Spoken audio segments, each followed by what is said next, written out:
السلام علیکم۔ الحمدللہ مجھے بہت خوشی ہے، میں نے پاکستان کو 45 سال بعد اولمپک گیمز میں ویٹ لفٹنگ میں ریپرزینٹ کیا اور میں اچھی سے اچھی پرفارمنس دینے میں کامیاب ہوا۔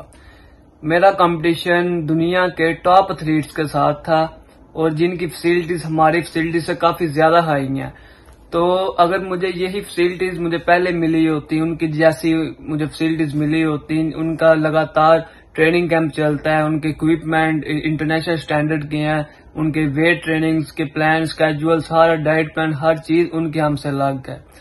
تو 2 کلو گرام سے میرا برونز میڈل مس ہوا، تو میرا نہیں خیال کہ میڈل ہمارا مس ہونا تھا۔ آج وہ میڈل پاکستان پورا جشن منا رہا تھا اس میڈل کے لیے۔ میں پاکستان کی عوام کا، پاکستان کے جتنے لوگوں نے میرے لیے دعا کی، Pakistan weight lifting federation, Pakistan Olympic ایسوسی ایشن، ان سب کا میں بہت شکر گزار ہوں، کیونکہ ان کی سپورٹ کے بغیر، آپ سب لوگوں کی سپورٹ کے بغیر میں اس مقام پہ آج نہ ہوتا۔ بہت شکریہ۔ اللہ حافظ۔